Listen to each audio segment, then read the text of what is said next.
வணக்கம். செல்வகுமாரின் அதிகாலை வானிலை ஆய்வறிக்கை. அதிகாரப்பூர்வ வானிலை அறிக்கைக்கு இந்திய வானிலை ஆராய்ச்சித்துறை அறிக்கையை பார்க்கவும். 2026 மார்ச் 1 ஞாயிற்றுக்கிழமை அதிகாலை நிலவர வானிலை பதிவு. நேற்றைக்கு கேரள எல்லையோரம் மழை எதிர்பார்த்தது போல் அமைந்தது. கன்னியாகுமரியில கொஞ்சம், அதாவது கன்னியாகுமரி மாவட்டத்தில் மழை எங்கே இருக்குன்னு பார்த்தீங்கன்னா கொஞ்சம் மாவட்டம் தள்ளி திருநெல்வேலி மாவட்ட எல்லை பகுதிகளில் இருக்கும்.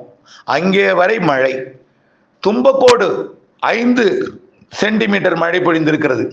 அதாவது இது பார்த்தீங்கன்னா குலசேகரத்திற்கு வடக்கே பேச்சிப்பாறை அணையை ஒட்டிய பகுதி நல்ல மழை பொழிந்திருக்கிறது. அதே போல ஆங்காங்கே மழை தான். செருகோல் 15 மில்லிமீட்டர் மழை. அதாவது குழித்துறைக்கும் பத்மநாதபுரத்திற்கும் இடைப்பட்ட சற்று வடக்கு புறம் உள்ள பகுதி. கேரள எல்லையோரமும் மழை தான். 12 மில்லிமீட்டர் மழை. எடைக்கோடு அதே போல கொல்லங்கோடு உள்ளிட்ட பகுதிகளுக்கும் மழை தான். முஞ்சிராய் இதெல்லாமே மழை பொழிவு இருந்தது. நேற்றைக்கு கன்னியாகுமரி மாவட்டத்தில் பெரும்பாலான இடங்கள்ல நேற்றைக்கு மழை அமைந்தது. குறைந்தபட்சம் ஒரு நனைக்கும் மழையிலிருந்து 5 சென்டிமீட்டர் வரைக்கும் மழை பொழிந்திருக்கு. இந்த மழைப்பொழிவு இன்றோட இந்த கேரள எல்லையோர மேற்கு தொடர்ச்சி மலையில் பொழிவது விலகும். நாளையிலிருந்து இன்றைக்கு இருக்காது, இன்றைக்கே இருக்காது. கேரள பகுதி தான். அதாவது கேரள பகுதியோட மேற்கு தொடர்ச்சி மலையோட மேற்கு சரிவும் கேரள பகுதியிலையும் கடலோரமும் இருக்கும். காரணம், அங்கே இருக்கக்கூடிய உயரழுத்தம், அதாவது தமிழ்நாட்டில் இருக்கக்கூடிய உயரழுத்தம், அங்கே இருக்கக்கூடிய உயரழுத்த குளிர்காற்றும் ரெண்டும் சந்திக்கிறது. அதாவது வெப்பமடைந்து மேற்கு நோக்கி போறதும், அரபிக்கடலில் இருக்கக்கூடிய குளிர்ந்த காற்றும் மேற்கு தொடர்ச்சி மலையை தாண்டி ரொம்ப ஹைட்ல போய் கேரளாவில் மலையை தாண்டி மழைப்பொழிவை ஏற்படுத்தும். அந்த அளவுக்கு வானிலை அமைய போகிறது. இதனால தமிழ்நாட்டில் என்ன ஆகும்னா வெயில் கொஞ்சம் கூடுன்னு சொல்லியிருக்கிறோம். இரவு நேர பனிப்பொழிவுன்னு சொல்லியிருக்கிறோம். அதிகாலை பனிப்பொழிவுன்னு சொல்லியிருக்கிறோம். டெல்டாவில் இன்னைக்கு மூடு பனி. இதை பதிவு செய்து கொண்டிருக்கும் பொழுது வாகனங்கள், அதாவது நன்றாக எதிரே வரக்கூடிய வாகனங்களை தெரியாமல் மஞ்சள் விளக்கு எரிய விட்டு தான் இன்றைக்கு விட வாகனங்கள் டெல்டா மாவட்டங்களில் பயணித்தது. ஆக இதை நாம ஏற்கனவே சொல்லி இருந்தோம். திருவள்ளூர் முதல் ராமநாதபுரம் வரைக்கும் மூடு பனி தான். குறிப்பாக புதுக்கோட்டை முதல் ராமநாதபுரம் வரைக்கும் நல்ல மூடு பனி. உள்ளே தஞ்சாவூர் மாவட்டம், அரியலூர், பெரம்பலூர் வரைக்கும் உள்ள கடலோர பகுதி. இதற்கு காரணம் என்னன்னா உயரழுத்தம் கடற்கரை ஓரமாக நீடிக்க மேலிருந்து இறக்கக்கூடிய காற்றும் குளிர்காற்றும், அதாவது அப்படியே கொல்கத்தாவுக்கு அந்த பக்கம் மியான்மர் வழியாக வரக்கூடிய அந்த உயரழுத்த காற்று வங்கக்கடலில் இறங்கி வந்து தமிழ்நாட்டில் தரையேறுகிறது. இவை இரண்டும் இணைந்து மூடுபனியை ஏற்படுத்தி இருக்கு. இது தினசரி மூடுபனியை கொடுக்காது. நாளைக்கு மூடுபனி இருக்காது, குளிர்பனி இருக்கும். பொதுவாக அதிகாலை நேரத்துல நள்ளிரவுக்கு பிறகு கடலோரம் அதிகாலை மாலை வந்துட்டாலே கிழக்கு காற்று ஜில்லுன்னு இருக்கும். பகல்ல தான் வெயில் இருக்கும். சூரியன் மறைவதற்கு முன்பே கடலோரத்துல ஜில்லுன்னு மேற்கு கிழக்கிலிருந்து காற்று வரும். இது இரவு நேரத்துல கொஞ்சம் நல்ல ஒரு குளிர்ந்த சீதோஷ நிலை கொடுக்கும். நள்ளிரவுக்கு பிறகு பனிப்பொழிவா மாறிடும். அதிகாலை வரைக்குமே பனிப்பொழிவு இருக்கும். காலை வரைக்கும் கூட அது குளிர் வானிலையை கொடுக்கும், இதமான வானிலையை கொடுக்கும். வெயில் வந்த பிறகுதான் கொஞ்சம் கொஞ்சமா வெப்பம் உயரும். இந்த கிழக்கு திசையிலிருந்து வரக்கூடிய அந்த உயரழுத்த காற்று உள்ளே நுழையும் பொழுது உள்ளே, அதாவது மேற்கு மாவட்டங்கள்ல முதல் நாள் பயணித்த வெப்ப காற்று அது நள்ளிரவு வரைக்கும் அங்க அனலை கொடுக்கும். அதாவது கொஞ்சம் புழுக்கத்தை கொடுக்கும் நள்ளிரவு வரைக்கும். நள்ளிரவுக்கு பிறகு அங்கேயும் குளிர்ந்துடும். மாலை இரவிலே கடலோரம் நுழைந்த காற்று நள்ளிரவு வரை, அதாவது 40 கிலோமீட்டர் வேகத்தில் போனா மேற்கே போய் சேர்வதற்கு நள்ளிரவுக்கு பிறகுதான் நேரம் பிடிக்கும். 40 கிலோமீட்டர் வேகம்னா ஒரு கார் பயணிச்சா நாகப்பட்டினத்திலிருந்து கோயம்புத்தூருக்கு ஒரு 40 கிலோமீட்டர் வேகத்தில் ஒரு வாகனம் பயணித்தால் எவ்வளவு நேரம் பிடிக்குமோ அதே போல மெல்ல போய் மேற்கே போய் நள்ளிரவு வரை அனலை கொடுத்து விட்டு ஒரு புழுக்கத்தை கொடுத்து விட்டு மாலையில் கடலோரம் தொடங்கிய அந்த குளிர்காற்று நள்ளிரவுக்கு பிறகு போய் அங்கே குளிர்ச்சியான சீதோஷ நிலையை கொடுக்கும். அதிகாலை குளிர்ந்து காணப்படும். இங்கே அதிகாலை புறப்பட்டது காலை போய் அங்கே குளிர்ந்த வானிலையை கொடுக்கும். ஆக மேற்கு மாவட்டங்களுக்கு நள்ளிரவுக்கு பிறகு குளிர்ந்த வானிலை காலை வரைக்கும் நீடிக்கும். கடலோர மாவட்டங்களுக்கு பொழுது விடிந்ததும் கொஞ்சம் கொஞ்சமா அந்த பனி விலகியதும் வெப்பம் உயரும்.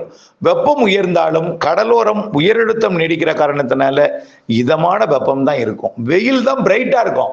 வானத்துல மேகம் இல்லாத காரணத்தினால வெளிச்சம் நல்லா பிரைட்டா இருக்கும், வெயில் இருக்கும். ஆனா அந்த வெயில்ல பெரிதா சுடாது. குளிர்சாதன வசதியில இருந்தவர்களுக்கெல்லாம் சுடும். அதாவது பழக்கப்படாதவர்களுக்கெல்லாம் சுடும். ஆகவே குளிர்சாதன அதாவது இயல்பான இந்த நேரத்தில் வீசக்கூடிய அடிக்கக்கூடிய வெப்பம் சராசரிக்கு குறைவாக தான் வெப்பம் இருக்கும். ஆனால் வெப்பம் 96 98 டிகிரி ஃபாரன்ஹீட் வரைக்கும் கூட போகலாம் சில இடத்துல. திருச்சிக்கு மேற்கே தான் அது 37 டிகிரி 38 டிகிரிக்கு போகும். அது திருச்சிக்கு மேற்கே 100 டிகிரிக்கு நெருக்கமாகவும் ஒரு சில நாள் 100 டிகிரியும் போகும். கரூர், அப்புறம் அப்படியே பார்த்தீங்கன்னா ஈரோடு, நாமக்கலோட ஈரோடு மாவட்ட எல்லையோரம், தாராபுரம் உள்ளிட்ட திருப்பூர் மாவட்ட பகுதிகள், கோயம்புத்தூர் மாவட்டத்தோட கிழக்கு பகுதி, இங்கெல்லாம் கொஞ்சம் வெப்பம் அதிகமாக இருக்கும். அதுவும் வரக்கூடிய 7ஆம் தேதி வரைக்கும் தான். 7ஆம் தேதி வரைக்கும், 1ஆம் தேதியிலிருந்து 7ஆம் தேதி வரைக்கும் தான். மீண்டும் ஒரு முறை, மேற்கு மாவட்டங்கள்ல நள்ளிரவுக்கு பிறகு அதிக காலை வரைக்கும் குளிர்ந்த வானிலை. வெயில் ஏற ஏற ஏற கிழக்கிலிருந்து வரக்கூடியது வெப்பமடைந்த அனலாக வரும், ஈரப்பதம் இல்லாத காற்றாக வரும். கடலோரத்துல மாலையிலிருந்து காலை வரைக்கும் குளிர்ந்த வானிலை தான். பகல்ல சராசரி வெயில் இருக்கும். உணர்வு வெப்பம் அதிகமா இருக்கும் மரங்கள் இல்லைன்னா. பாக்கி எல்லா இடத்துலையும் சராசரி வெயில் தான். அது பல ஆண்டுகளை ஒப்பிடும் பொழுது ஒப்பிட்டு பார்த்தால், புள்ளி விவரங்களை பார்த்தால் இது குறைவா தான் தெரியும். ஓகே, அடுத்தது மழை எப்போ அப்படின்னு பார்த்தீங்கன்னா, இரவு நேர இந்த பனிப்பொழிவும் அதிகாலை பனிப்பொழிவும் காலையில குளிர்ந்த வானிலையும் விலகிய பிறகு பகல்ல வெயில் வந்த பிறகு இப்படியே வானிலையை 7ஆம் தேதி வரை கொடுக்கும். அதுக்கப்புறம் 3ஆம் தேதி இடையில ஒரு காற்று சுழற்சி ஒன்று வருது.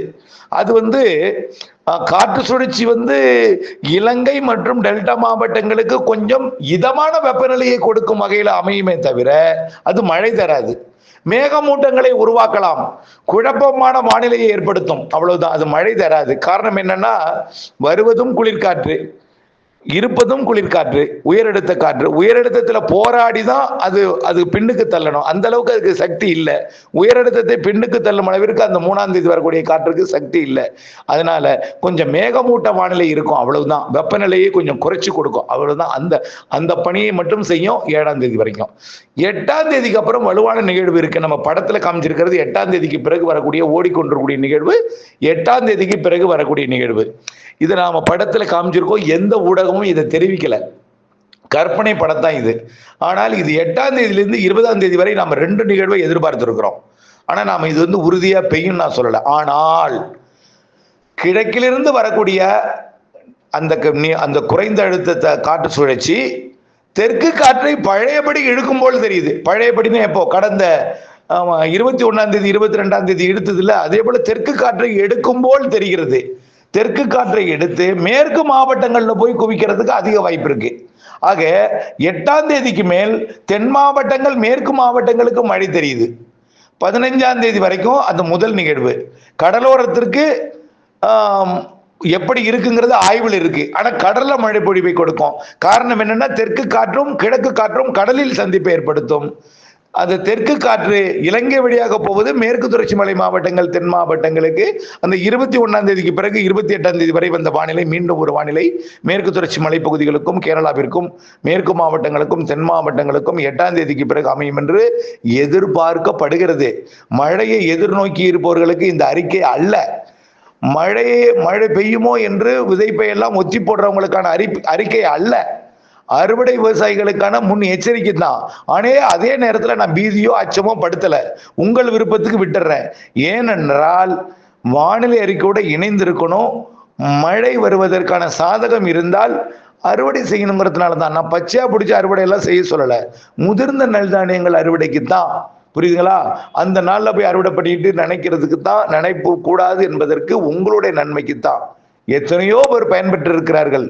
ஏதாவது ஒரு இடத்துல புரிதல் இல்லாமல் அறிதல் இல்லாமல் தேவையில்லாத முன்னேற்பாடுகளை செய்து கொண்டு ஆண்டாண்டு காலமாக எனக்கு மனவேதனை ஏற்படுத்துவது உங்களுக்கு வழக்கமாக இருக்கிறது. புரிதல் இல்லாமை காரணமாக. புரிந்து கொள்ளுங்கள், எல்லாமே முன் எச்சரிக்கை தான். நாம எதுவும் அச்சமோ பீதியோ ஏற்படுத்தல. என்னுடைய குரல் கொஞ்சம் அதிகமா இருக்கும் எப்பொழுதுமே. எவ்வளவு கஷ்டம் இருந்தாலும் வானிலை அறிக்கைக்குள்ள போயிட்டேன்னா குரல் கொஞ்சம் அதிகமாக தான் இருக்கும். அதனால நீங்க நல்லா புரிஞ்சுக்குங்க. ஆனால் 8ஆம் தேதிக்கு பிறகு நிகழ்வு இருக்கு. அந்த நிகழ்வு கூட இதுல படம் போட்டு காமிச்சிருக்கேன். அந்த நிகழ்வு தமிழ்நாட்டுக்கு நெருங்குமா, இலங்கை வருமா, நிலநடுக்கோட்டில் போகுமா, இவையெல்லாம் ஆய்வுல இருக்கு. நான் எதுவே நான் உங்களுக்கு சொல்றதுக்கான இல்லை. மேற்கு மாவட்டங்களுக்கு தென் மாவட்டங்களுக்கு கடந்த சில நாட்களாக பெய்தது போல மீண்டும் 8ஆம் தேதிக்கு மேல ஒரு மழை வாய்ப்பு தெரிகிறது. கடலோரத்துக்கும் தெரிகிறது, உறுதி அல்ல. அப்டேட்ஸோட இணைந்திருக்க வேண்டும், தெரியுதுங்களா? ஆகவே என்னால் வானிலை அறிக்கையை சொல்ற அளவுக்கு இல்லை. யாராவது ஒருத்தர் கொடுக்குற எனக்கு தொல்லை, ஒருத்தரா புரியாமல் எவ்வளவு பேர் கஷ்டப்படுத்துறீங்க. நன்றி, விசுவாசம் இல்லாமல். புரிந்து கொள்ளுங்கள்.